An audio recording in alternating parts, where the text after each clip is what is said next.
What the hell? Did my intro not play? Let's try that again. Let's try that again. Wow. Wow, my intro didn't play. Let's try something else.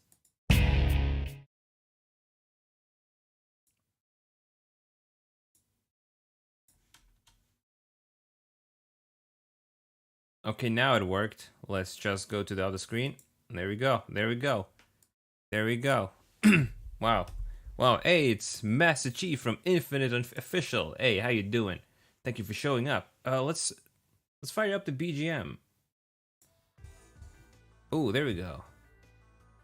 There we go. This song is called this is the track Tokyo from the Shin Megami Tensei 4 soundtrack. Oh, I love this track so much.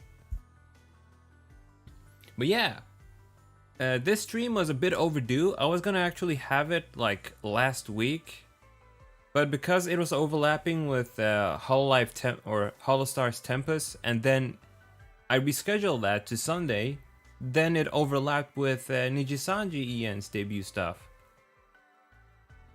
Sorry for not showing up more often. YouTube notifications will appear on my phone no matter what. It's fine, my bro. It's fine. Let's see. Don't worry about it. Don't worry about it. Anyway. So, what was I saying? What was I saying before that? I don't know, something about my BGM. Oh, no, right. I had this stream schedule like way longer ago, but things got in the way, and I just rescheduled it to today. Third time's the charm, right? Third time's the charm. Although it's not at a very Europe-friendly time. It's 4 a.m. over here. God damn. What am I doing streaming so late? You know, I've got work in 2 hours. Oh, man, these streams are better suited for the weekend. Doesn't matter. Anyway, as some of you early birds get the worm, yeah, sure. They sure do. Cool. So as I was saying before, I've been like, it's pretty much, I say this all the time, but I used to live in Japan for a short while, about half a year.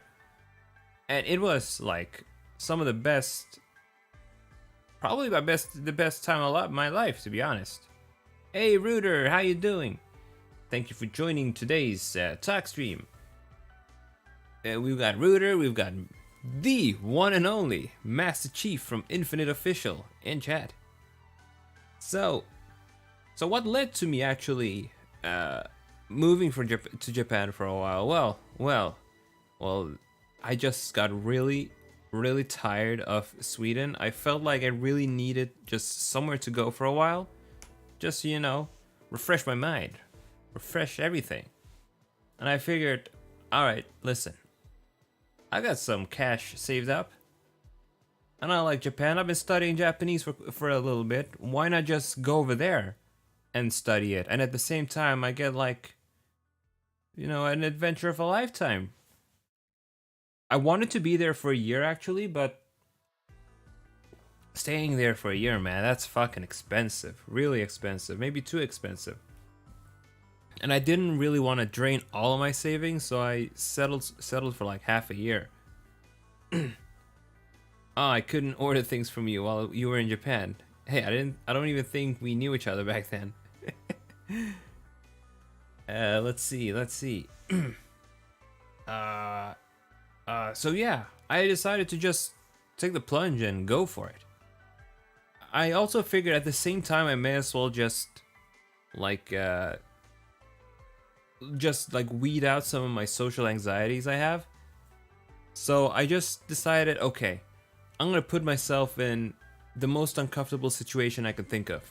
And when I was browsing their housing options, like you could choose to live in the dorms or you could choose to live with a host family. I figured, okay, living with a family, just a random family in Japan, you know, that's probably gonna do some good against this social anxiety I've got. So I went for that. Besides, it was cheaper than getting the dorm, so there was that financial incentive as well. So I went for that. And On the first day I arrived in Japan, they had this service where you could get a taxi from the airport to the house you were gonna live in. I chose not to do that because it cost like $100. And since I've been to Japan, like I've taken a couple of trips to Japan before, I figured, all right, I can make my way there myself. I've got Google Maps. Google Maps will save me. Although I didn't account for the fact that Google Maps needs an internet connection to properly work. And since I had just arrived in Japan, I didn't have a SIM card for their 4G network. So I had to memorize where to go. And like between train stations where I had Wi-Fi, I was like, okay, turn on the GPS. Okay, I'm in this town. Pain Peko, yeah. Getting to Tokyo was easy. Getting to the house was a bit tricky. But yeah, in the train stations, I would just look at my phone. Okay, I need to go to this station from this station. Do they sell maps? They do, but I had downloaded the map on Google Maps. It's just that its GPS function doesn't work properly without a 4G network. But I just relied on my phone the entire way. So between these Wi-Fi hotspots from station to station and the convenience stores, I just bit by bit remembered where to go, made my way there, checked where the next stop was, and just pieced the puzzles together like that until I was in front of the house I was supposed to live in the outskirts of Tokyo in Saitama. At first though, I was like, is this the house? I just stood there with my luggage in my hand and my phone there, wondering, surely this is the house. And I stood there for half an hour. I just could not, I just didn't have the courage to go knock. But then, a savior appeared. A taxi showed up, and this dude, this foreign dude came out of it. And it turns out he too was supposed to like live there with the host family, so it wasn't just me. They had two other people. They had two other people. I had a roommate. Like with the three people that were there, like one lived in one room and two people lived in one room. So he showed up and they were like, "Hey, are you supposed to be here as well? Live with this host family?" And I said, "Yeah." So I didn't have to knock. He showed up, confirmed for me that this was indeed the house.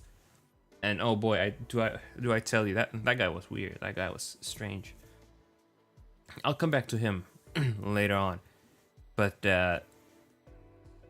God, it was awkward. Just the first moment you stepped into that house, it was a family. Like wife, husband, and two children, two very young children. One was a toddler and the other was, I think, 6 years old at the time. Or something. The 6-year-old was a real shithead, let me tell you that. I didn't like him at all. The toddler was adorable though. Two boys. Anyway, going in there was just weird. I was like freezing up. I was like, I didn't know how to react. Or how to act, I mean. And then they offered us some dinner. And the thing is, I was so nervous. I said, "Oh no, thank you. I don't need any dinner." But I was hungry. I hadn't really eaten anything.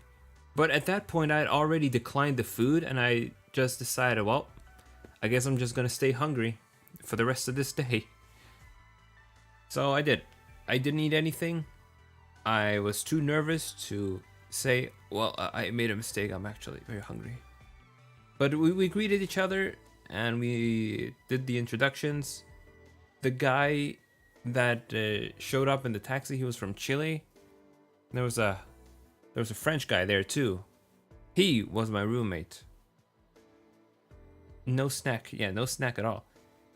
The French guy was my roommate. I did not like the French guy at all. He was rude and oh my god, his sense of fashion was strange. He was wearing denim like from head to toe. And he had this jean jacket with a scorpion on the back. So you knew he was gonna be an interesting fella. Interesting in the bad way, of course. I mean, who wears that these days? Jean jacket. Yeah, jean jackets are cool. It's just the scorpion on the back that's a bit awkward. He was a He was a skinny guy. He was a skinny guy. But that jacket, I tell you, it smelled like ass. It smelled so bad. And he would have it, and he would hang it in the middle of the room on a hanger. And you could smell that thing. You could smell that goddamn thing. So one day I just told him, dude, your jacket smells. Please wash it. And he just takes a sniff. He's like, it doesn't smell. I can't feel anything. And I told him, no, it smells. If you're not gonna wash it, at least put it in the corner of the room. And that's what I had him do every single day. Because that jacket just smelled like ass. You couldn't sleep at night. It was so bad. So I just forced him to quarantine it. The weird thing is, one day I had him, or one day when he was showering or something, I had bought some Feebreeze. I knew I had to take this matter into my own hands. I bought some Feebreeze. Don't people know you typically can't smell yourself, right? Right? It's crazy. I don't know how we... I don't know, that jacket, that was an awful smell. Anyway, I had bought some Feebreeze. I decided to take the matters into my own hands, and when he was showering, I just sprayed that goddamn jacket full of Feebreeze until it didn't smell anymore. But guess what? Unless you use the whole Axe bottle. Oh man. The smell of Axe might just be just as bad. I can't handle it. When I smell Axe, it's like my ears are gonna... Not ears, my nose is gonna bleed. And I'm a skeleton. I don't bleed. But this was from back when I used to be alive, of course. I had a nose then. But yeah, I sprayed it with Feebreeze. It didn't smell anymore. I was happy. I was like, wow. My Axe deodorant. Really? Well, some people like the smell, I guess. I'm just like that though. I can't handle colognes and perfumes. The deodorant I use has a very gentle smell. It's a Lacoste deodorant, but it doesn't smell that much, and it's one of those few ones I can handle. It's painful having a sensitive nose. It sucks.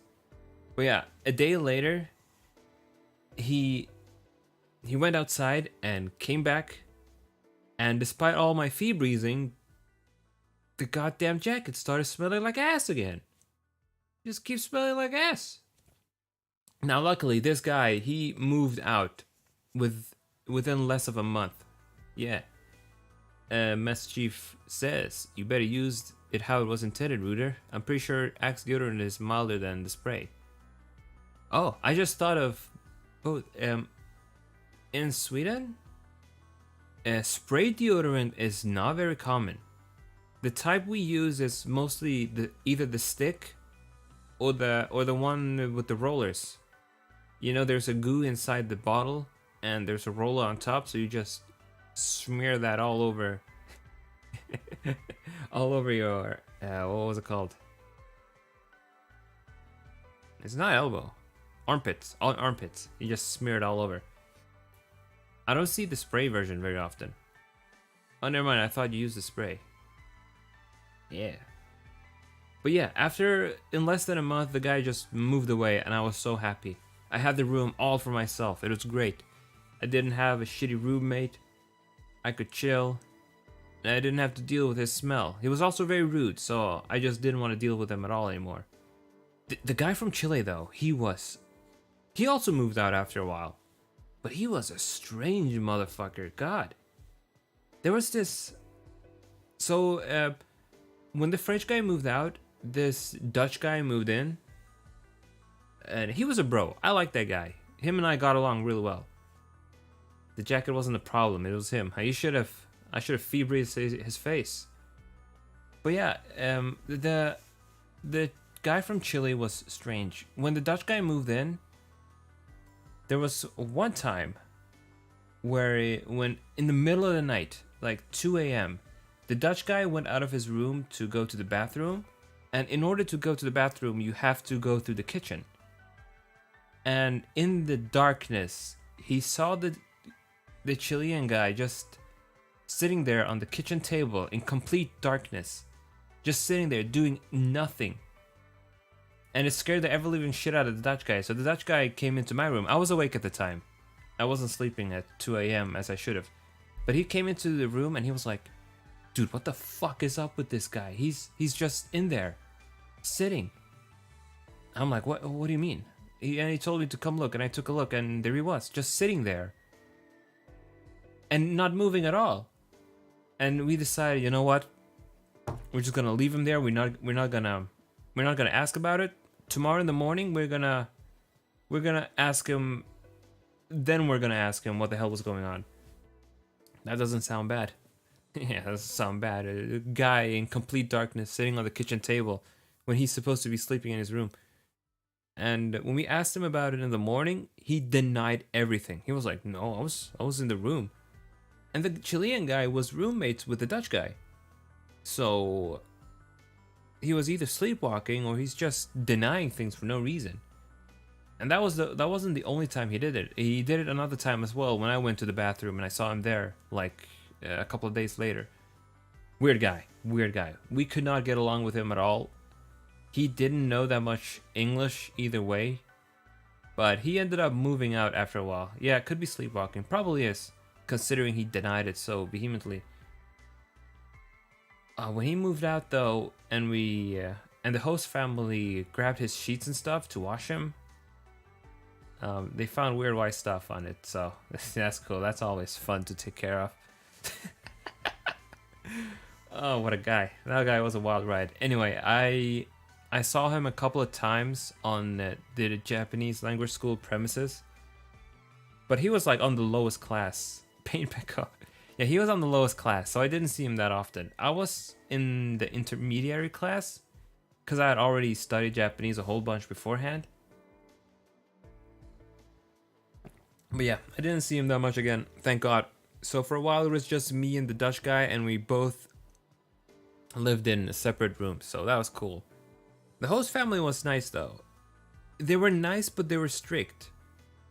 It was actually a bit suffocating because you couldn't, if you came home after midnight, they would not let you in the house. It was ridiculous. And of course, when you're in Tokyo, you wanna stay out late. So because of that rule, I ended up moving out of that host family's house into the dorms like 2 to 3 months later. I figured, okay, I did the challenge. I've lived with a Japanese host family. It wasn't as bad as I thought, and it honestly did help a little bit with the social anxiety. My social anxiety is nowhere near as bad anymore because of this whole experience, of course. Just going to a country by yourself to live there for 6 months, you'll be meeting a lot of new people, so I think after that my social anxiety went away, so that was a good decision to do. But yeah, after that I moved to the dorms, and that was cool. That was great. The dorms were super fun. A lot of people were there. Let's see. Oh, one thing. Their kid, and not the 6-year-old. The 6-year-old was a shithead. But the little one, I don't know how old he was like 2 years old. That little toddler really took a liking to me. It was a bit annoying at times because whenever he'd come home, he just barged straight into my room and want to hang out. It was cute. I won't lie, but sometimes I was just trying to study or, play a game on my 3DS, or just watch something on my laptop. But he would barge in and just would want to play. So that was cute, but slightly annoying at times. Also, another one of the reasons I ended up moving out, but mostly because of the midnight rule. Mostly because of that. Oh, one thing I missed after moving out though was in the kids are annoying, biggery, yeah. In the mornings when I had breakfast at that host family, like 7 in the morning, they would always have Japanese. They would always just have like these morning Japanese shows on, and I gotta say, look, Japanese TV is pretty bad, but God, does it have a charm that I love. I really liked just sitting there in the kitchen, just watching TV, just seeing what was going on. Sometimes it was the news, sometimes it was some weird morning show, but I had a lot of fun just watching those. The one thing that shocked me a little bit, when they catch a criminal or something, just anyone who has done something wrong, it doesn't matter how small the crime is, but they will report on it. They will report on who you are, who your family is, who your distant relatives are, where you went to school, where you work. They will reveal everything, your address, everything. Just completely humiliate you to the biggest degree. Just no privacy at all if you commit a crime, and it's crazy. It's like, I get it. Okay, yeah, the guy committed a crime. He's gonna go to jail. He shouldn't have done that. But you should not reveal the names of his family. Like, God. That sounds like Florida mob, but worse. Yeah. The family had nothing to do with it. Don't rope them into it.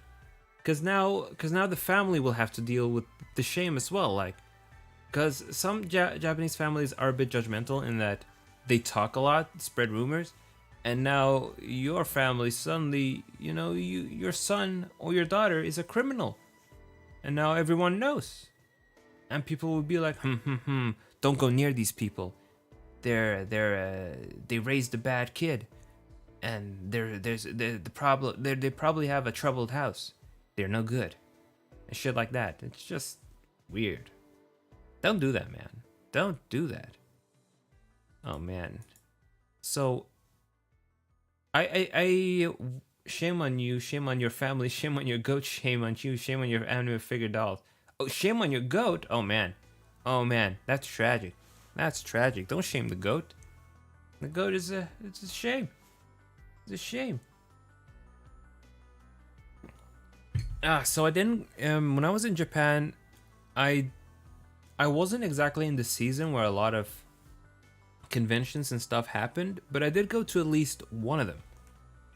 So I'm a big fan of Land of the Lustrous. It's a manga, or there's an anime as well, about people who are gemstones, but they're alive. I know some people are gonna say like Steven Universe. No, it's different. They're rocks, and they can break.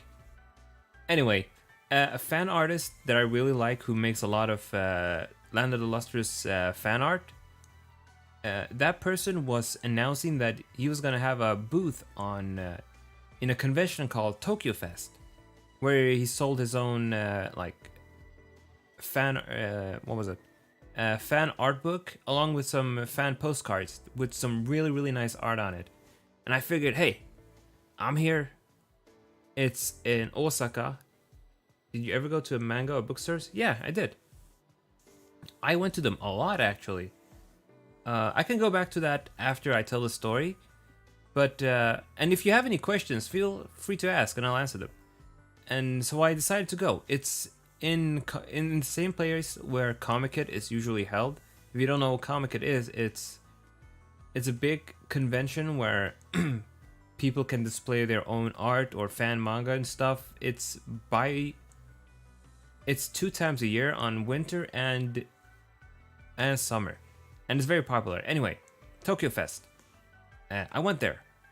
I figured I want my art book and my postcards. I wanna support this artist because his art is really gorgeous. So I decided to go. I went, and I got to the place, and I something was off. Something was off. I went inside and I was like, something's weird. Where are all the dudes? It's only women. I'm only seeing a sea of women here.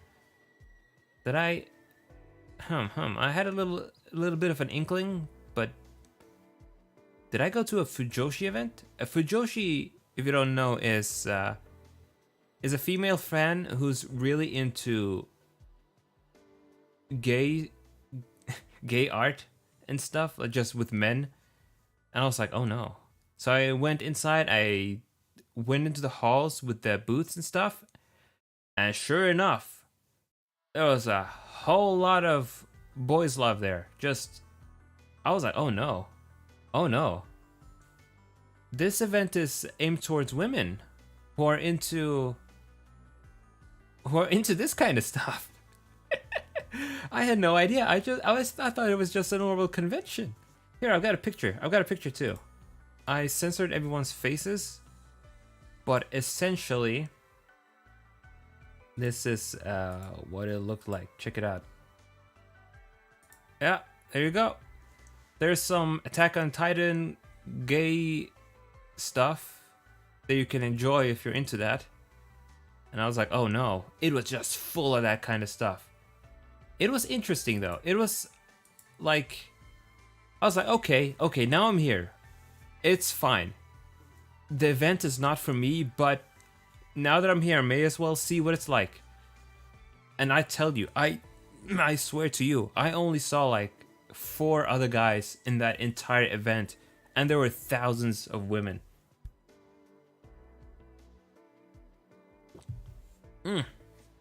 Sorry, just drank some water. Just thousands of women, but my throat. Oh, hold on. Ooh, I drank that too fast. Sounds like the reverse of my kind of people. Yeah. But it was interesting, to say the least. I decided, well, I'm here. I'm gonna look for that fan artist, and I'll buy his. Or actually, at that point, I was like, wait, is it a woman then? Her? It ended up being a man. But I eventually found the artist. I went ahead and bought the stuff. The stuff looked nice. It's as nice as I expected. Like, here's one of the postcards that I bought. A really nice artwork. Really nice artwork of Land of the Lustrous. I really love this manga. But yeah, I got that, and I decided, okay, I'm here. I'm gonna go ahead and explore a little bit more. I want to see. I may as well keep that up, actually.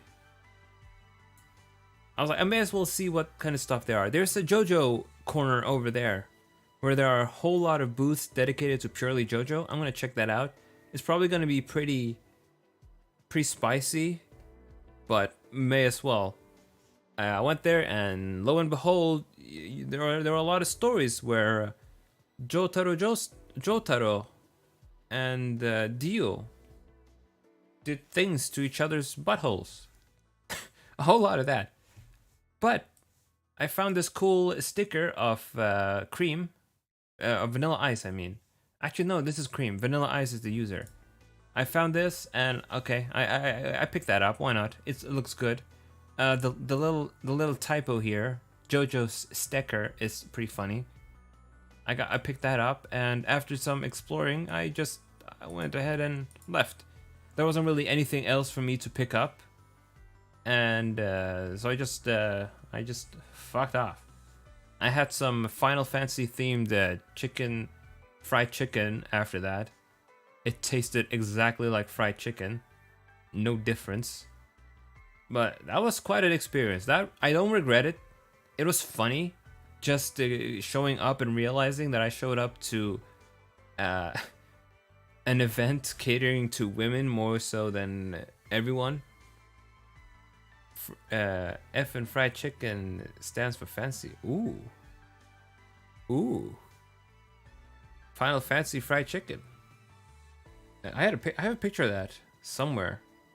Oh man, it's gonna take a while to find that. I've got to see if images here. While I look for that, for the aesthetic.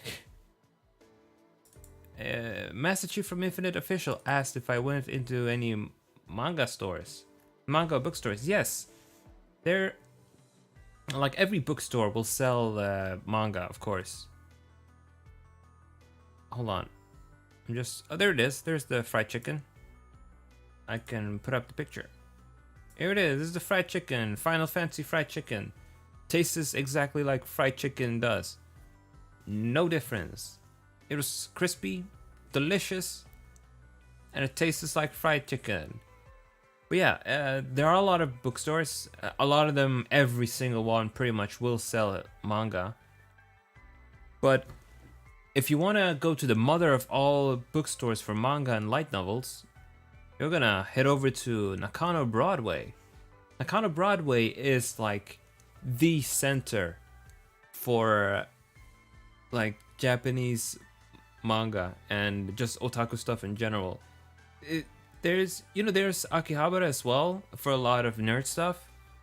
But I prefer Nakano Broadway. It's a little bit smaller. Everything is in one big building. It's a giant mall. But Mandrake, a Japanese used bookstore, has their headquarters there. So because of that reason if the reason I'm asking this is I want to get the Overlord light novel, and I mean all 16 to 18 volumes. Oh, good taste, good taste. You want it in Japanese? In the original language? But yeah, you can go there and they have pretty much everything you can think of. And it's really cheap as well. Like, when I went there, I bought 9 volumes of Land of the Lustrous, and I kid you not, it cost like $4 or 400 yen. 400 yen it's like $3 per volume in like new condition. I bought all 9 of them. How much is 300 times? It's of course it's 2,700 yen. Yeah, 2,700 yen, and that is what, $24? Something like that, $22. I can't speak nor read Japanese. That's a shame.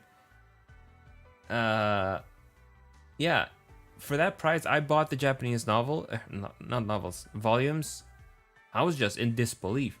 My other friend, he's a real big fan of Kino's Journey, and they have a lot of volumes of that. I don't know how many volumes. It's either way, it's over 20 volumes. And he just went ahead and picked up all of them. And he only paid like $30 for all of that. $30 for 20 volumes. That's crazy. Manga is super cheap. Manga and light novels are super cheap in Japan. I'm telling you, if I lived there, I would fill up an entire room full of just manga and light novels. Now, my reading ability isn't quite there yet. I'm really slow at reading Japanese. But in due time, I'll be able to read all that just fine. I practice reading every day. It's hard though. Those kanji are just, they filter me. It's a nightmare. But yeah, Nakano Broadway. If you ever go to Japan, I recommend you check that place out. Nakano Broadway. But it's $5 to $10 everywhere else. Yeah, it's English translated volumes are so expensive. Super expensive. It's crazy. Hold on, I got a message on Discord. What did you want? Okay, it was nothing. But yeah, they're really expensive. So I don't really buy volumes over here. I prefer, like, I think in the future I will prefer to have it in the original language anyway. So it's fine. You can also import them from Mandrake for pretty cheap as well. Mandrake being the bookstore that's at Nakano Broadway. Yeah, I have friends who have imported like entire series for pretty cheap, like a fraction of the price of what it would cost to buy the entire series in the West, English translated. Although my friends who have done that, they can't read Japanese. They just kind of want, the volumes for collection purposes. Also, fun fact, I have a Japanese copy of Pokemon Arceus with the original shipping, and it cost me $40. Like the entire game plus shipping? Or did the shipping cost you $40? Shipping's expensive. Shipping things from Japan is a pain in the ass for me, because I get hit by customs really often, and it adds like another $15 to $20 to the price. They just keep ripping my ass off. It's just really annoying. Really annoying. I wish I could bypass that somehow. Maybe if I buy with DHL or FedEx and not through Japan Post. Let's see. So, when I was there, we liked the Yep with shipping, and it was actually cheaper a month before I purchased it. Oh wow. Illegally smuggle it. I did illegally smuggle something. Okay, listen. $40 for Arceus when it was new. Goddamn, that's great. Listen. When I was there, a friend of mine in America. Oh no, canceled. No, don't. It's gonna be okay. Listen to the story. So, a friend of mine in America, he was like, "Yo, Apollo, are you going to the Capcom Cafe?" And I told him, "Hell yeah, I am. I'm definitely gonna go to the Capcom Cafe." Oh, the Capcom Cafe. I should prepare some of those pictures from the Capcom Cafe. Where are they? Where are they? Yeah, okay. I've got one picture of the Capcom Cafe. I've got two pictures, actually. Alright, I got them ready to go. Anyway, he told me, okay, listen. Devil May Cry 5 is coming out. And they're gonna have some exclusive merch that you can only get there. You're gonna need to hook me up, bro. And I said, yeah, sure. Let me know what you want. I found Capcom's website. And I found the merch, list of the merch they were gonna sell at the Capcom Cafe. And I sent it to him. And he wanted one of everything. So he PayPal'd me some cash, and I went to the Capcom Cafe. And before I tell you what I bought, let me show you this. So they were selling some Devil May Cry themed food, and I bought this. Look here, this. Of course, I have legs here. I used to be alive back then. I wasn't just bones, but yeah. Did you buy any Gundam there? Oh, I sure did. I sure did. I'll show it to you later. So this is Red Orb Curry. It resembles the red orbs in Devil May Cry 5, just shaped as that. It looks spicy, right? Well, let me tell you that it's not spicy at all. It was just average fried rice. Didn't taste very good. Ooh, and they also sold like some themed drinks. Here's Nero's drink. You know, it's got, let me tell you, this fucking drink. I thought this was maybe a cookie, I could eat it. No, it was cardboard. I threw that away. This orange drink here is just based on Lady, but this is based on Nero. And they have this little ice thing that glows. But this drink was fucking nasty, I tell you that. It was just unflavored syrup in carbonated water, and it just... Ugh, I couldn't finish it. It was not good at all. And the black stuff on the gun here, this is ice. It was charcoal. They just put fucking charcoal on it to make it look black. So you had to remove the gun. And fun fact, I bought a $300 set for $5 in a flea market. Reuter has proof of it.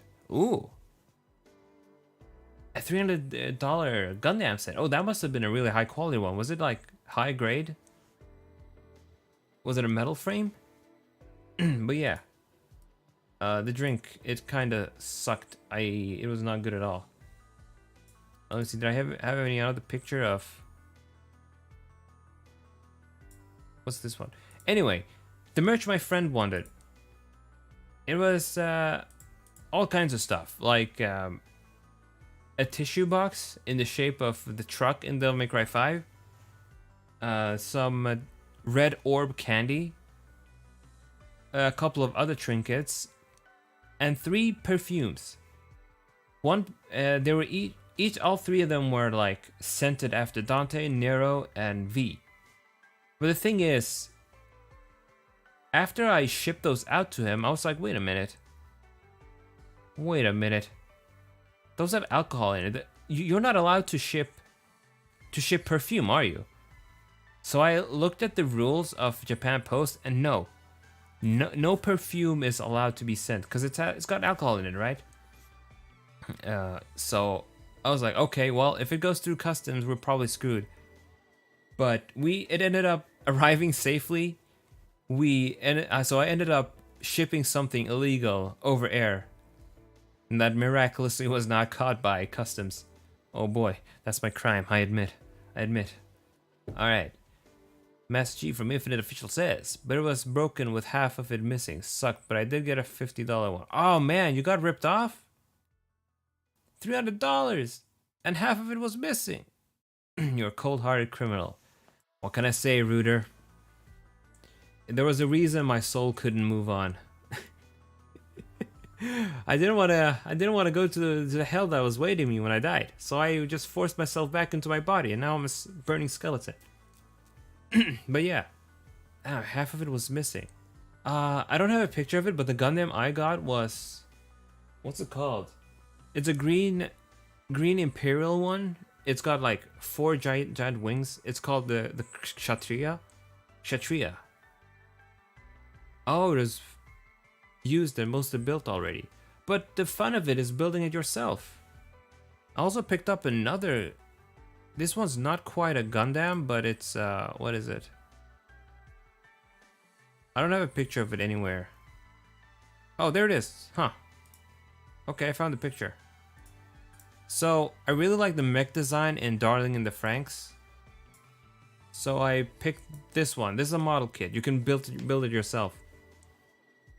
I built it and it does not look as good as it does in the picture. It's actually a piece of shit, a flimsy piece of shit. The head falls off like all the time, and see these yellow hairs, they fall off all the time too. In the end, I got so frustrated with how it would always just fall apart that I tossed it in a box. And I haven't looked at it since. Waste of $40.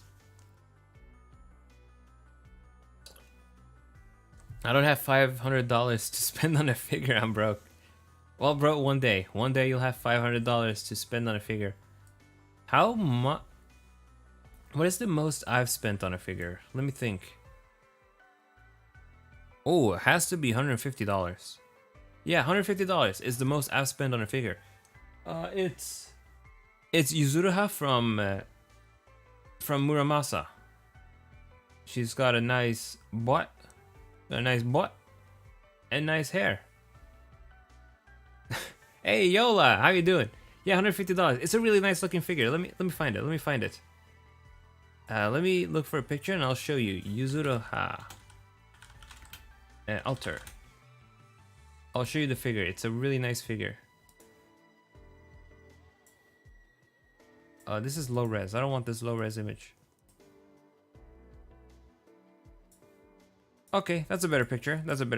I'm gonna bring it up on the stream right now and you'll be able to see it. Nuos. I wonder if VTuber models nowadays count as really elaborate action figures. Yeah, actually, in that case, I've spent 4 figures on a figure. Oh man. Let me show you Yuzuraha. Where did she go? Ah, OBS. Yeah, this is it. This is the most expensive figure I bought. It is really nice. Super nice figure. It has this and the nice hair and the parasol and the nice stand. It's super nice. Massachee from Infinite Official says, can I remove it from your cold dead skeleton hands, if I might ask? No. It's mine. Yuzuru has mine alone. Don't suppose you have Kongiku paired with her? Listen, I missed the pre-order period on Kongiku. I only found out that she had a figure shortly after I bought Yuzuru. But I do have Momohime. I have Momohime's figure, so that's great.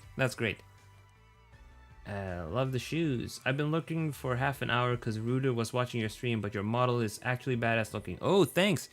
Hey, Nuo's in chat. He was the one who made this figure for me. Look, he's got a hat and he's got cool shades. Ooh, thank you. It's all thanks to his amazing work. Look, it's just amazing. Ooh, and the physics. Oh my god. Ooh. Hey, it's Shifty. Yeah, I do want to get Yuzuru someday, just so I can have have her matching with her counterpart. Oh boy, one day. Let's see. There was this one of my favorite places in Tokyo is in Osaka. It's a technological museum called sorry my throat. It's a museum of technology that displays art with projectors. It's called Team Lab. It's all light-based art. It's super duper pretty. And the sad thing is, this year, next month, they're closing it. It's just such a pretty place, and they're just closing it. It's so sad. It's tragic. Super tragic. Let me see, I've got some pictures I got some pictures. Hold on. I need to actually check them because they use a lot of mirrors for their trickery. So if I accidentally show my face in one of them, from when I used to be alive, of course, I'm dead right now. I'm dead right now. Like, they've got these cool shows. Oh, that's a massive image. Okay, hold on, hold on. I'm just gonna open it inside. What am I doing? Okay. This is the figure I bought before. I hate it. I should not have bought this. Yeah, look at this. They've got these cool light shows. Really, really pretty. And they use projectors in such a creative way to just create these beautiful, amazing art installations. All this is all this is done by light. It's super pretty. When you go in, it's such a magical atmosphere. The music, just everything is crazy nice. Oh yeah, found some Pokemon manga at the flea market for like 10 bucks. Oh, that's a good deal. That's a great deal. It's super gorgeous, super gorgeous. I miss the place like no tomorrow. And I'll never get to experience this again because they're closing it. I'm hoping that they're just closing it so they can update it with new stuff. I had a video prepared, like I think for a couple, like 1,500 yen, you could go ahead and drink some tea, and just the tea thing itself was a treat. Oh, they would serve you this foamy tea. Actually, let me just show you. I have a video prepared for this. Where is it? Okay, okay, I've got it. I've got it right here. I need to close this. Here's the video. All right. Listen, listen. Miss Universe, hi, I love your avatar. Hey, thank you, Miss Universe. Thank you for showing up. I'm just talking about some stories that I had of my adventures in Japan. All right, check it out. Check it out. This.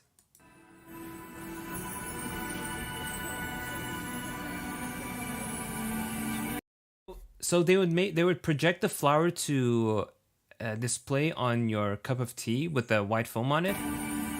And when you remove your tea, the flower disintegrates. Look, this is my friend's. Just super pretty. And a new flower would bloom on your tea again.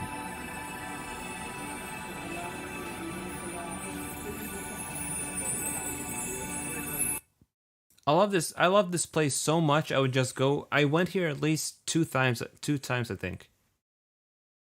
2 times. Yeah, they had multiple. They had one more installation somewhere else. I can't remember where in Tokyo that was, but I went to both of them, and it was an adventure. I loved it. Super, super beautiful. Oh, oh man, it's just such a shame that they're closing the place, and I really hope that it's because they want to update the place and open it up again with some new stuff. Maybe update their projectors, because I will say, the projectors in the team lab in Odaiba were a little bit low resolution, and the newer one that I went to had some better projectors. So I hope it's for that. Adventure is everywhere in Tokyo. Yeah, it is. You can go to any corner and you'll have an adventure. Oh man. Oh man, there is we loved hiking, me and my friends. We would always like find some new places to hike. We hiked up a mountain like really close to Tokyo called Mount Takao. That was a pretty. Your avatar work is very nice here, by the way, Nuos. Yeah, his stuff is incredible. Look at this. You know, if I just look at myself, I feel like I'm gonna become a narcissist and just get distracted all the time. Where was I? Yeah, we would go hiking often. There was a mountain called Mount Takao really close by Tokyo. It was really pretty, but we wanted more. We wanted more.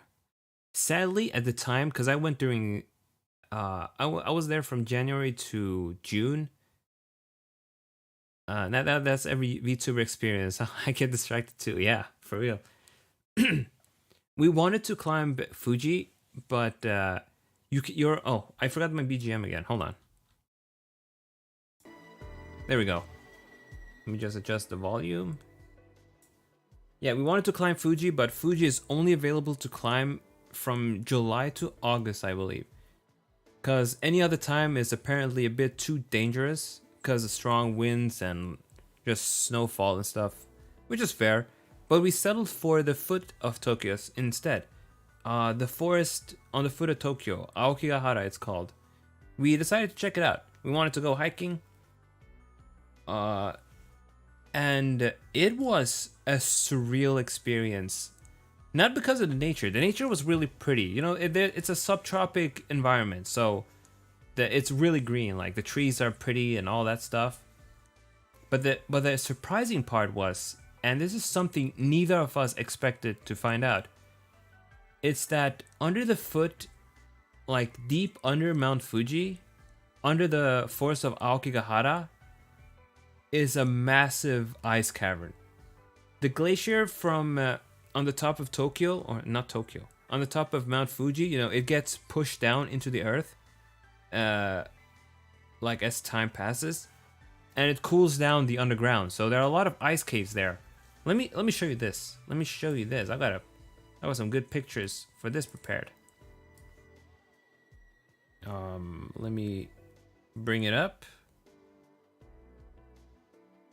Alright, this is just some random little shrine we found while just strolling around in the forest.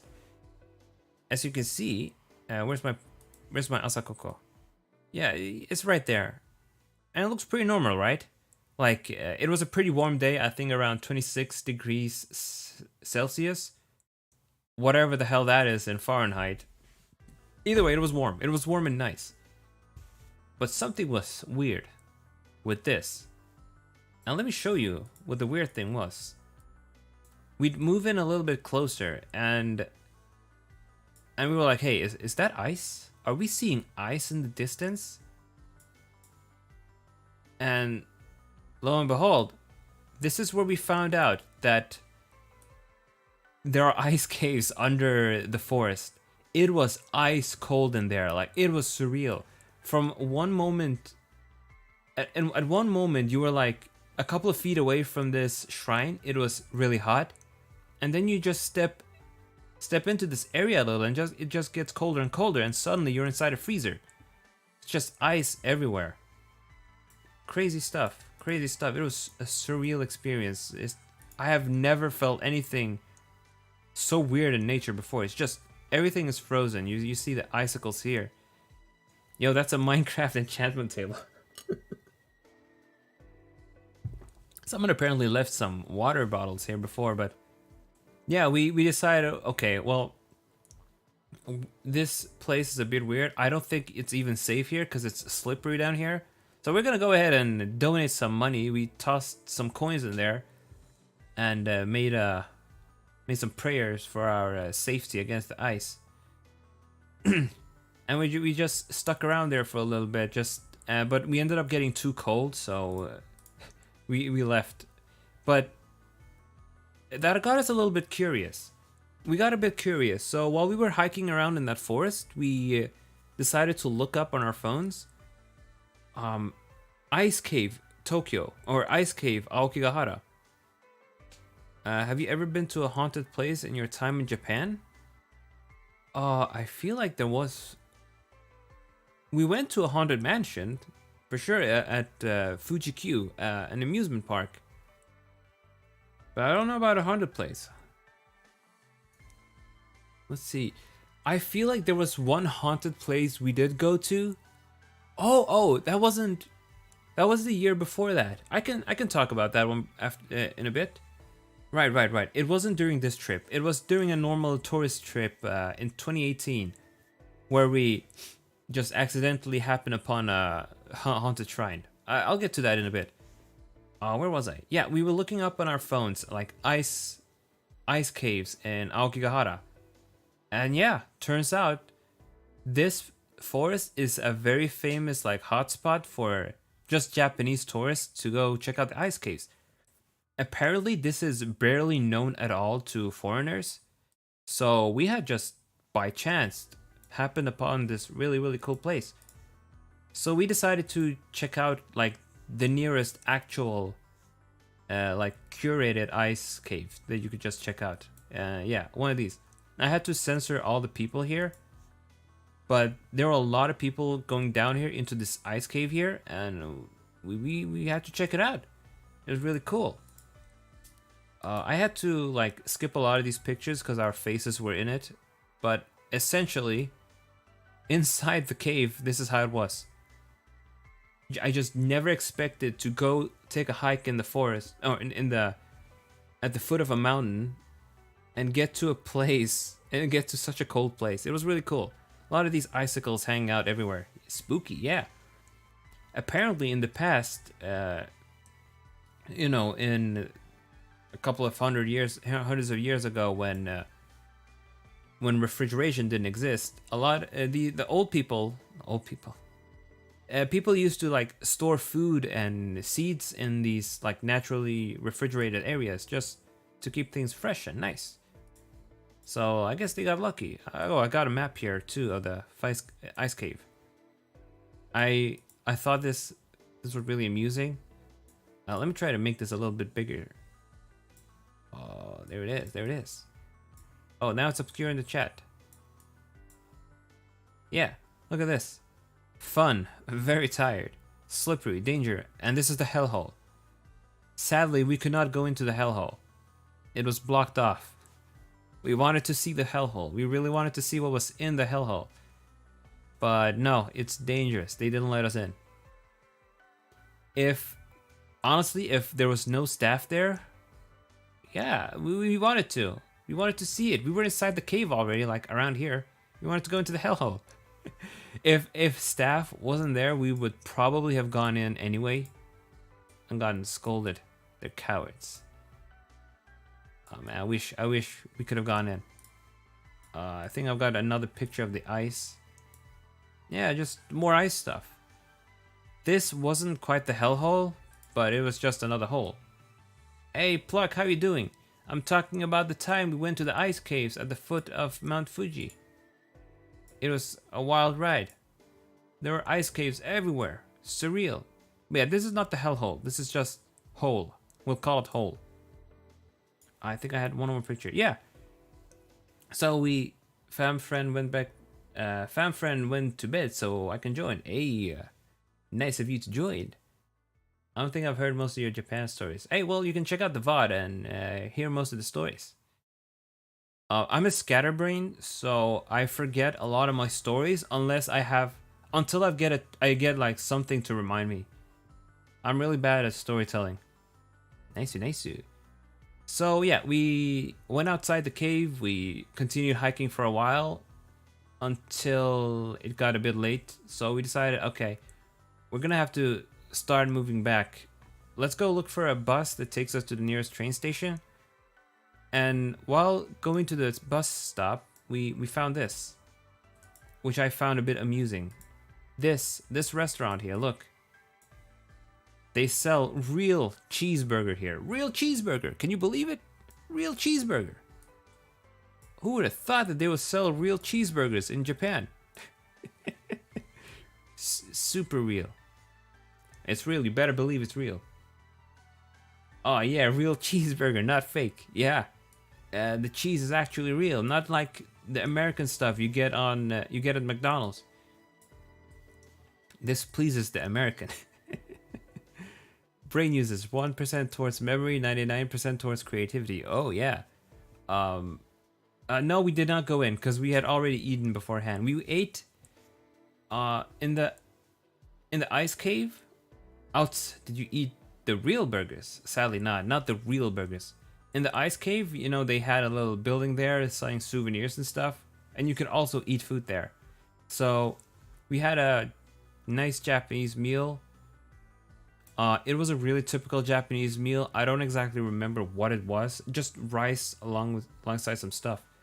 0 out of 10. Go back and eat those burgers. One day I'll go back to the forest of Aokigahara and have some burgers.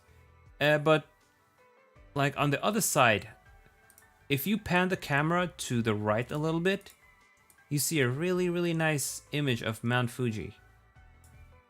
this super nice view.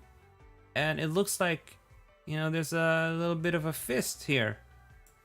And what do you know?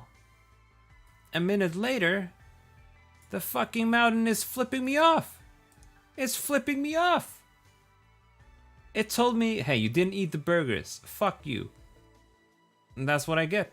Even the mountain gods themselves are mad at me now. It flipped me off, look. And we were really amused at that. We all took a picture of Mount Fuji flipping us off. That's a thumbs up in my opinion. No, I don't know. I don't know. You see the angle of the arm? It's like straight. If it was a thumbs up, you know, the wrist here would twist a little bit. But no, this is a straight arm. The backside is right here, and there's the middle finger. I'm getting flipped off by the gods. By the gods. Oh man, oh man. By the way, the day before this, neither of us could go to bed. So we did the really smart decision of going hiking on absolutely no sleep at all. Just no sleep at all. So on the train back, we just crashed until we got back to our dorms. And then we went straight to bed and slept for 16 hours. Great times, great times. Genius level IQ. Well, we couldn't. We were playing Uno. We were playing Uno all night. And you don't go to bed when you play Uno. You just keep playing until friendship is lost. That's just how it is. That's just how it is. Okay, give me 1 second. Oh, well, if it was because of Uno, yeah, see? Then it's justified. Okay, my water is empty. I'm gonna go ahead and fill it up. I'll be right back. 1 second.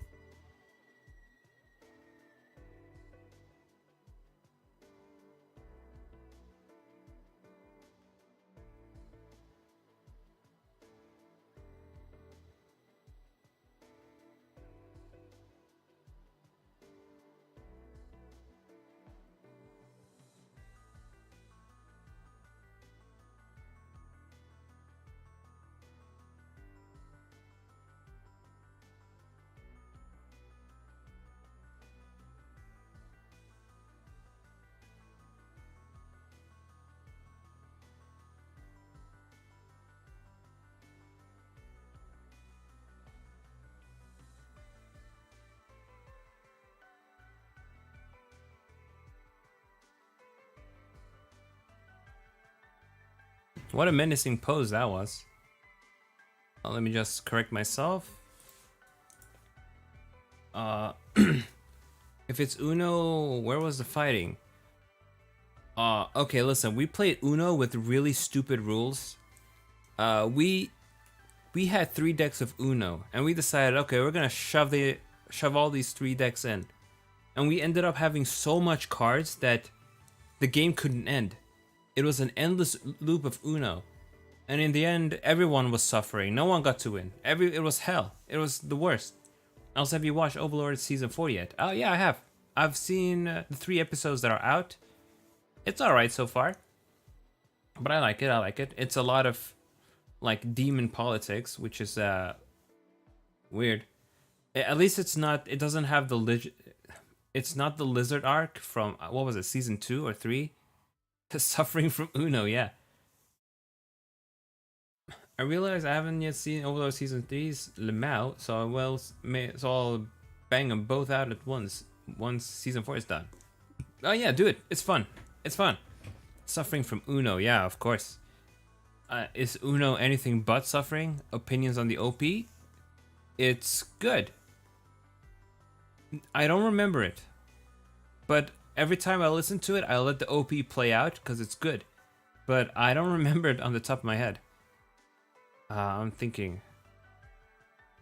I just know that my impression of it is good. I gotta listen to it again. It's one of those songs that need to be listened to a couple of whiles. Uno collab with Yura and some other friends when the thought hasn't crossed my mind, but that's a good idea. I'll go ahead and post it in the Discord. Let's play Uno in all caps. Okay, now they know. Fight Reuter on Uno. Yeah. Uno, Shifty, Jero, me, and Tom Nagy. Anyway, yeah, we went home and we crashed. We just died. We just died. What else? So there are a couple of things that if you're just a tourist and you don't know like any Japanese locals, there are some things that you will just not experience at all. There's a huge side of Japan that is, I mean, you can only see it if you like know the locals, know the people there. And one of the most special experiences I had there was being invited to a tea ceremony. So, one of my good friends in the Japanese language school I went to, his host family decided to invite him to a tea ceremony, but he told them, "Hey, it won't be fun if it's just you. Invite a couple more of your friends." Oh, the ceremony, a whole figurative song and dance. Yeah, you'll see, you'll see. My friend was asked to invite 3 others, and he told me, "Hey, want to come to the tea ceremony?" And I said, "Yeah, of course." And he invited 2 other mutual friends of ours, and we went. And it was a special experience. His host mother was this old lady, and the tea ceremony took place at her sister's house. Her sister, she was also, of course, an old lady. She was really traditional. Like they invited us over to their house. That's the day Apollo became based in T-pilled. Yeah, T-pilled. We met up with his host mother. This very kind old lady. We all met up and stuff. Before we went to the tea ceremony, she took us out for lunch, and oh man, this old lady is so generous. I felt so bad when like she paid like lunch for all of us, but my friend said this is normal. She does this all the time. Don't worry. I know how you feel. I know it feels weird when this old lady is treating you to so much stuff, but that's just how he is. She's apparently rich. You know, she's retired and has a lot of dough in the bag, so she doesn't mind doing this. So after the lunch, we went over to her sister's place. Her sister's house was really, really traditional. Like, imagine the most Asian grandmas be like. Imagine the most Japanese house you can think of, with the tatami mats, the wooden walls, the sliding doors. Oh man, did I prepare a picture of that? Oh, if I did, I will have to heavily censor it. Let's see. Okay, this is a good picture. No one's in here. No one's in this picture. You can see the back of the old lady, but that's fine. Let me bring it up. Yeah, it was like this. We got to sit down on these. We got to meet her sister and her husband. Her sister, her occupation is that she hand makes kimonos. The most Japanese house, the Ojo-sama mansion. But I feel bad if I'm given something without an explanation. It was her treat, so at some point you have to accept hospitality, because it'll be rude to not accept it.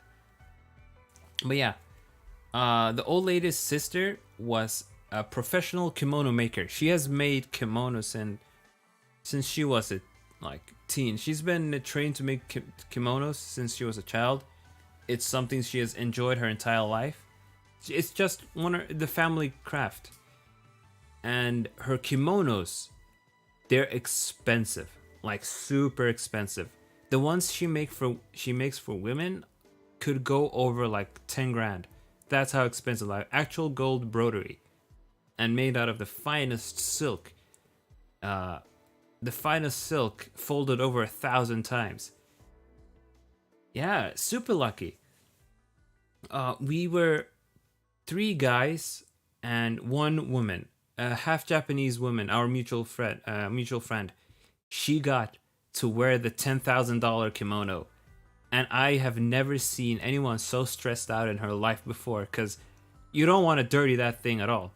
And she had us wear male kimonos as well, more like yukatas really.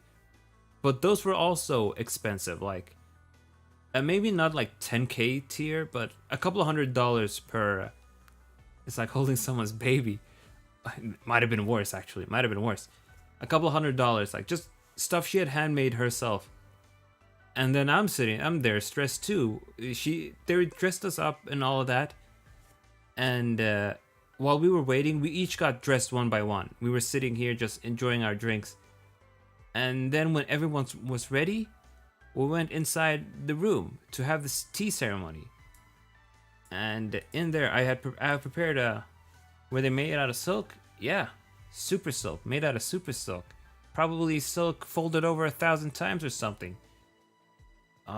Yeah, but we went in there and let's see this picture. Yeah, I've censored this one. This is good. They showed each of us how to like mix the green tea. This is matcha tea. They showed us how to do it. The old lady. This is the kimono maker. She's really kind. This is a $10,000 kimono. Super pretty. Super pretty. Super pretty. I'm sure she was nervous as fuck trying superior Nippon silk. Try not to get any of this matcha on that dress, because if that gets on there, then that's it. But she was really trusting of us. Really, really kind. And a part of me thinks that she wouldn't mind if that got dirty that much, because she could probably just repair it. Hey News, your message didn't appear on chat on top left. Oh really? Kimono looks gorgeous. Base grandma. I don't know. YouTube chat is weird sometimes. But yeah. They showed us how to do this. It was a process. It wasn't difficult, but you wanted to do it right, because it's all in the body language. You don't want to be sloppy. You want to do it with power. You want to be strong. You want to look like a Chad when you're mixing the tea, or a Stacy like her. So one by one, we got to mix our drinks, and I can't show you the image because if I censor that image, it'll just be an entirely blurred image. But there were 4 of these cushions, and we got to sit down on each other, and on these small plates here, they put little tangos that we got to eat with our tea. And we drank our tea.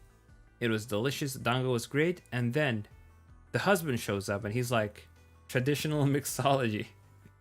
Wagashi? Yeah, something like that. Were they fancy wagashi? Yeah, they were handmade by them. So it wasn't store-bought stuff. Delicious wagashi. If you don't know what wagashi is, it's basically traditional Japanese sweets. So after we had our little tea ceremony, the husband barges in. I say barge in, but he was actually there behind us, and he was like, "All right, one of you make me tea now." And we were all like, "Oh no, oh no."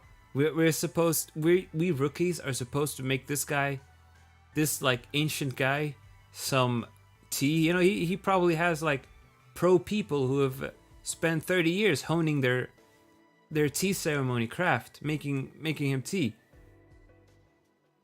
Wait, did you ever go to a ramen shop or sushi shop? Yeah, of course I did. Why would you go to Japan and not go to a ramen shop? Oh, we can get to that later.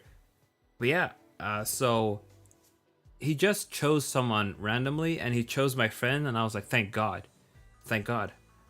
And I just watched my friend nervously mix together some tea in this thing. You know, you get the hot... This kettle is handmade, by the way.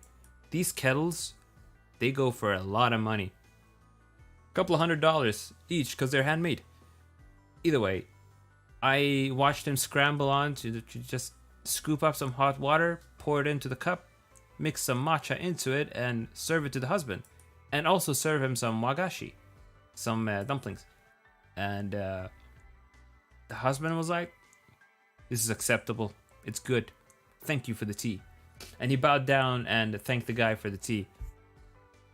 Oh man, what a wild ride that was. It was probably the most special experience I've had because it's the most authentic Japanese thing you could experience in Japan. One of the things when because if for example if you would go to a tea ceremony hosted by a tourist like tourist agency, sorry about that, by a tourist agency, you know, it's not really quite genuine. The experience with the papa is a kind you never forget, puts the fear of God into. Yeah, for real, for real. But yeah, if you do it with a tourist agency, of course the experience will not be very authentic. I mean, it'll be like a curated one. Like, yeah, these baka gaijin, they want to see Japanese culture. Let's show them some half-assed tea ceremonies. Tea ceremonies called shodo, by the way. No, not shodo. Shodo is calligraphy. Sado, it's called sado. But like this, when like old Japanese people show it to you, like introduce you to tea ceremony and have you wear like real kimonos and stuff, out of the kindness of their own heart, just to this was this way of showing appreciation to us for coming all the way over to Japan to just learn the language and their culture. And they were just really happy to have us, and it was really nice, super nice.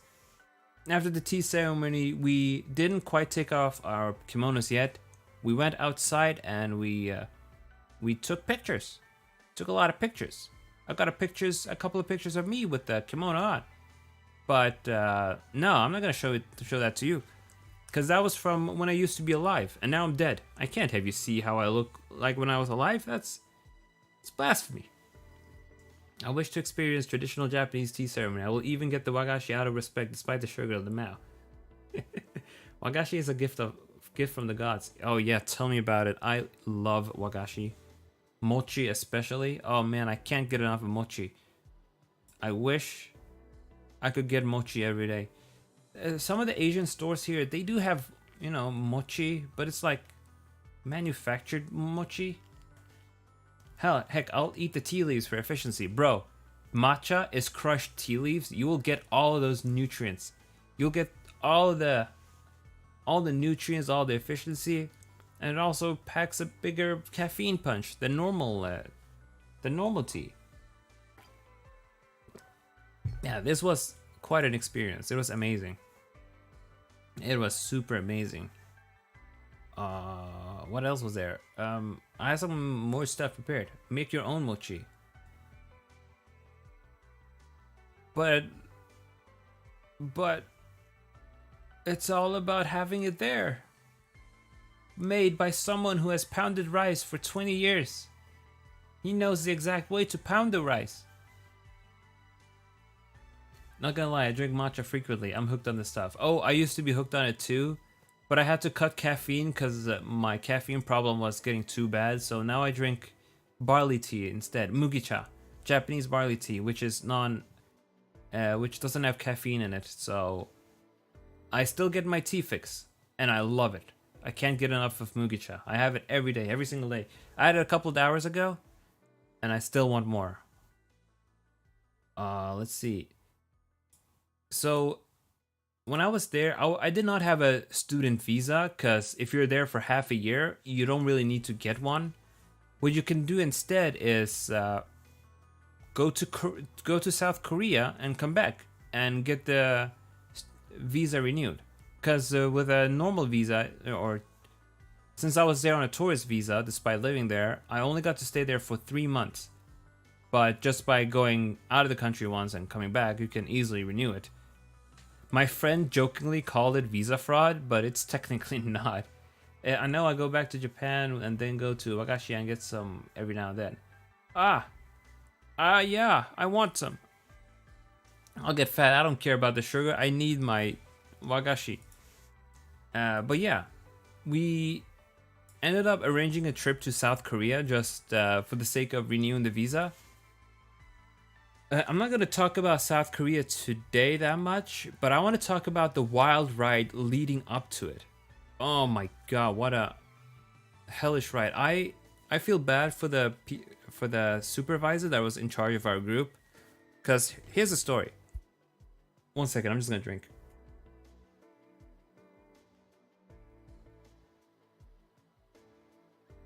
I don't have pictures for this either. So, me and my group, we decided to. We could not sleep the night before because we were going on a Saturday, and the Friday before that, we missed. We missed the final train home. We were hanging out in Shibuya, and we missed the final train home. So we decided, okay, we're just gonna. There's no sleeping tonight in that case. And tomorrow morning at 7 in the morning, we have to be at the airport. And no, I think it was like 8. So we were like, okay, well, we'll just go to Rainbow Karaoke instead and sing all night. So that's what we did. We went to our favorite karaoke joint called Rainbow Karaoke. We booked the entire night away. I say entire night, but they close at 5 because they need to actually. They close at 5 and open up at 6 because they need an hour to just clean up and stuff. So we went to Rainbow Karaoke and we started singing and we had fun. We didn't drink because we actually have to go to another country in the morning. And we didn't want to risk anything, so we just sang and had fun. And the place is nice. Rainbow Karaoke is nice because you get free ice cream refills and drinks as well, non-alcoholic drinks. So you could go drink tea and whatever, soda, and get as much ice cream as you want. And I think it was 2,000 yen per person for the entire night. Free ice cream refills, Lord. Yeah, we ate too much ice cream, of course, obviously. You could also order food, which we also did. Like, a bit before they closed, we got a little bit of breakfast in us. But we sang all night, and we decided to... And when 5 came around, 5 o'clock, we decided to just head out. And we hung out a little bit around the Shibuya crossing. Around Hachiko.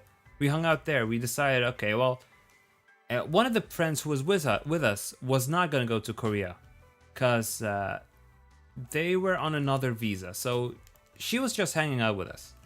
Willpower doesn't exist when it comes to ice cream ores. Yeah, it's true. It's true. We went to Hachiko.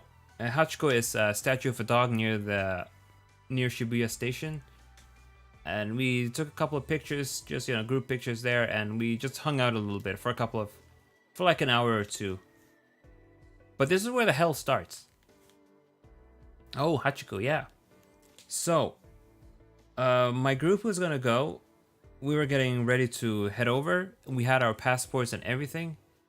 You better have booped the dog snoot. Hey, it's a hard nose. It's made out of metal and stuff. No, we didn't. We didn't. It's actually quite high up. It's on a pedestal. So you actually have to climb a little bit to get to nude it. But we didn't do it. Anyway, we checked for our luggage and stuff. We were like, okay, we've got everything. Then my other friend, she was like, okay, I think I've got everything with me. I don't need to take this other bag with me. So I'm just gonna go ahead and give this to my friend, and on Monday when we are back, we're gonna go pick it up. So, my friend had two bags. She figured she didn't need 2 of them, so she gave one of them to my friend, and we left. Now this is the important part. She gave one of the bags to my friend. Remember that part. So we left. We went to the station, and we left. We lost that friend, who the friend who gave a bag to my other friend. We lost her. We have no idea where the hell she went. And we met up with our group leader, the group leader from the school, and she was like, hey, "Where's this girl? What should we call her? What should we call her? We'll call her." Whatever. I don't have a good name.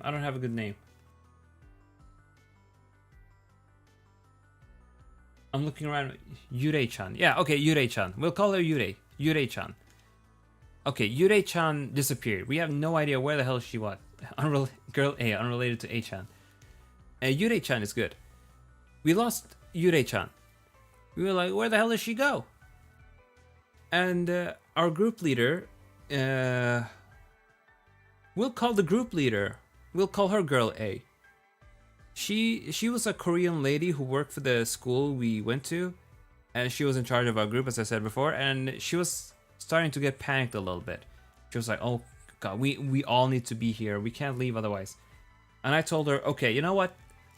I know how to get to the airport. You guys just go ahead, move on without me. I'm gonna stand by here just in case Yurei-chan shows up again. So she was like, okay, good, thank you. And they left. So I was standing there, I was waiting for Yurei-chan. I tried to call her, tried to text her and everything, she didn't pick up. I assume it's cause her phone died.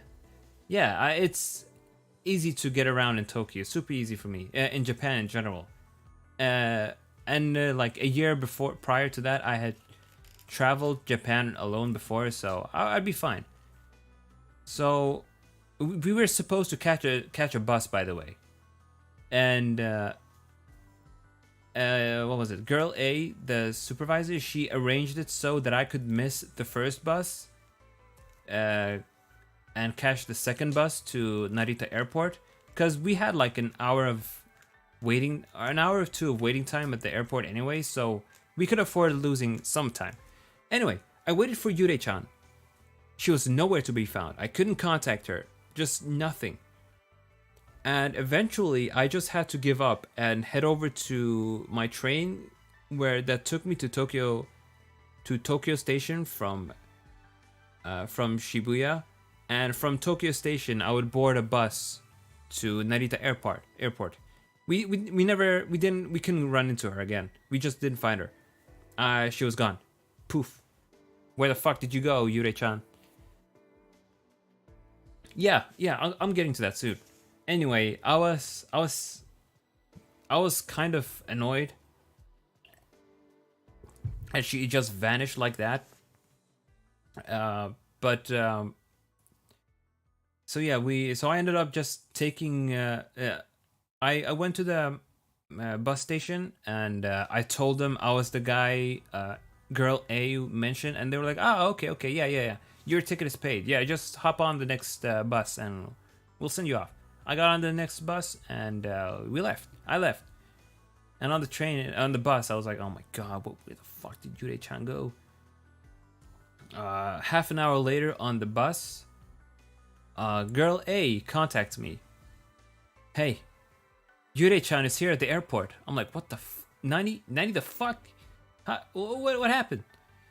She told me like Yurei-chan, she forgot some of her luggage, so she fucked off to pick it up from my friend that she left her other bag at. Yeah, Nani? And she just decided, I'm gonna take a taxi to the airport. And her phone had died. She didn't charge it when we were doing karaoke, so the phone had died. We could not contact her.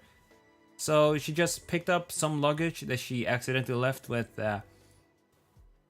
my other friend, and she just took the taxi. I'm like, okay, well, at least Yurei-chan is there. She's gonna come with us. Everything's fine. But that's not it. Taxi is crazy expensive too. Yeah, goddamn. She was loaded though, so I guess she didn't care. But Girl A, then she tells me, good news, Yurei-chan is here. Bad news, she doesn't have her passport with her. And I just go, say Nani the fuck again. What do you mean she doesn't have her? She doesn't have her passport with her. So, no passport.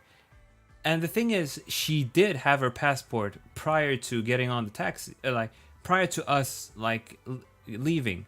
She did have it with her when she was at the karaoke. But the thing is, She put it in the bag she gave her friend.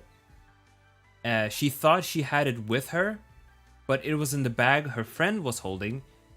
And when she said she forgot some luggage with her, she still thought she had her own passport in her own bag. So she just grabbed some extra luggage, but she still left behind the passport that she thought she had. And now it's like she doesn't have anything. She doesn't have the passport. So yeah, I was like, oh, okay, yeah, of course she wouldn't have the passport with her. Like, I like Yurei-chan. She's a great person. She was super fun to hang out with. She's one of those I would hang out with the most alongside my other few mutual friends, but fucking hell, she was super, super clumsy. So when I arrived at the airport, I was like, yeah, that's typical, I guess. You would do that. But there's a hero in the story. So there was absolutely. Let me read the chat real quick. Catch up to that. Disaster. I knew that was going to happen. Should have double checked. As soon as you mentioned the luggage, I was like, she's gonna put her passport in there. That sucks for her. Should have called Ponchan. One brain cell that day. Is it you, Apollo? Are you the hero? No. How? I tried to be the hero, but she evaded me by taking the taxi. I even waited behind. I mean, I had to take the bus by myself to the airport. It was a failed attempt. Anyway, there was no way she would get to take the airport. Not the airport. There was no way she was making the airplane to Kyoto. Not Kyoto, South Korea.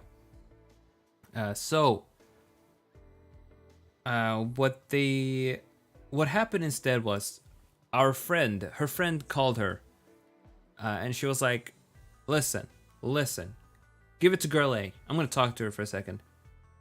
And they talked, and it turns out girl A, she's gonna be the hero. She said, okay, you know what? I like you guys. I'm gonna come over to the airport right now and deliver the passport. I'll be missing class, but fuck it. You guys need to go to South Korea. Your visa needs to be renewed. So she took a bus all the way over to the airport and delivered, and just to deliver the passport. But the thing is, at the time of when she got on the bus, our plane would leave in an hour. So what Yurei-chan had to do, there was no choice in this matter. She could not change her plane ticket. So what she had to do was buy yet another plane ticket to South Korea and arrive a couple of hours after us, which is sets her back a couple of $100. But she said, okay, I'm just gonna have to take this responsibility and do that. Two of my housemates both recently forgot their passports at the house when traveling overseas. I ended up taking a bus an hour to bring their passport to them. Hey, so you're the same kind of hero. You're the same kind of hero as our mutual friend. We will call her Hiro-chan. Yeah, Hiro-chan. So I got on the plane, and I was still in Japan at the time, like waiting for the train to depart, and I got a message online from Hiro-chan and saying, she gave me a thumbs up saying, I delivered the passport. You'll meet her later there in South Korea. I said, thank God. Of course, girl A, the staff in charge of us, she was ready to quit her job on the spot, because the stress is all on her more than anyone else, because she's supposed to make sure we all make it over there. But Yurei-chan, she fucked up really bad, super bad. But yeah, we ended up getting to South Korea. We had to take like an hour-long train to Seoul. So when Yurei-chan made it over, or landed in South Korea, she of course had to take another taxi to the hotel we were staying at. What a wild ride, She ended up missing like half the day. Like we arrived near morning, around morning that day.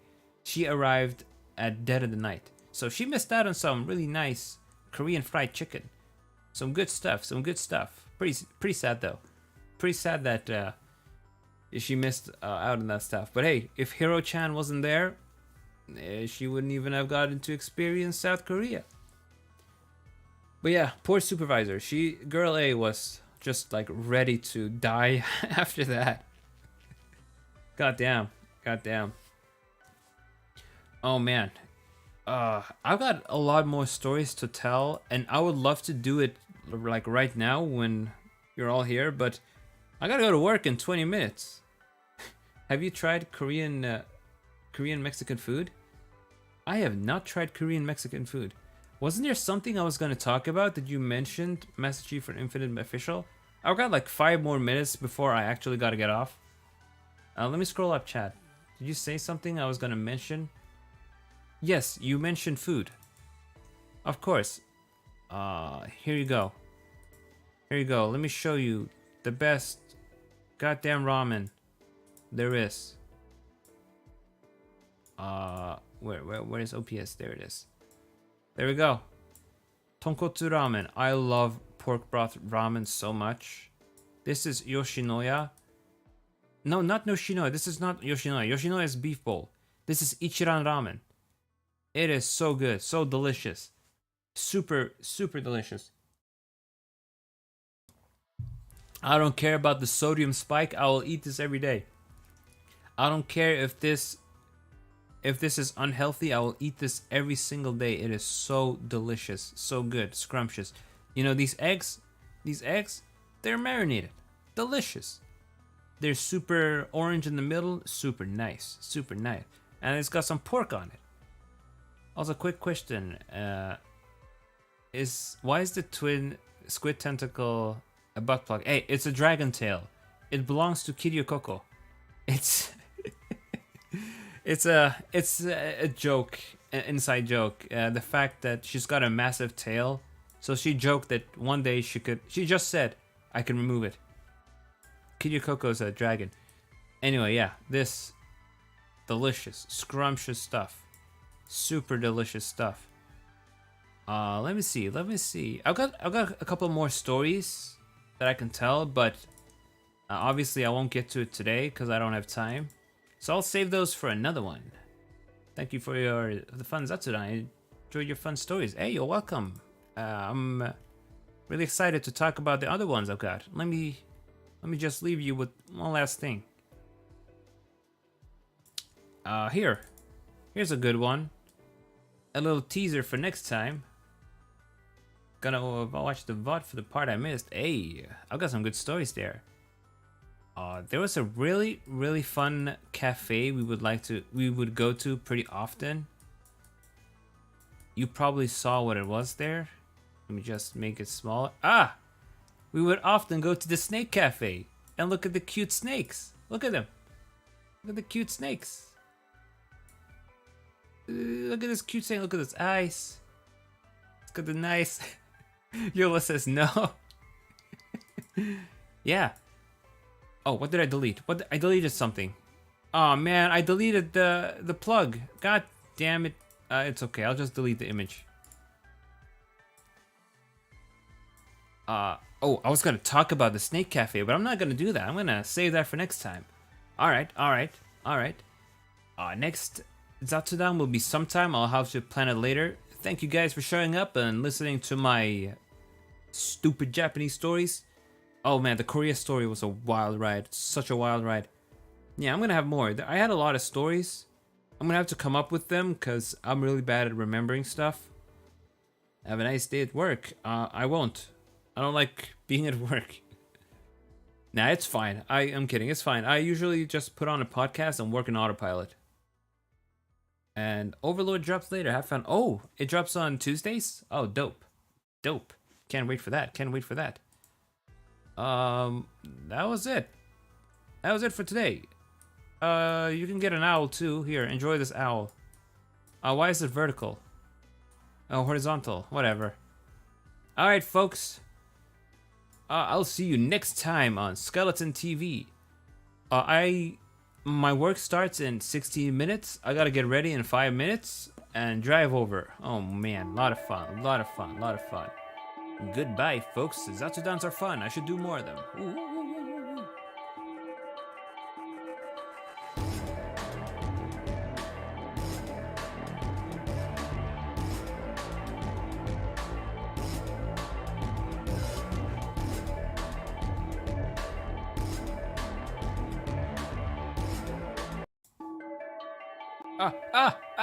No!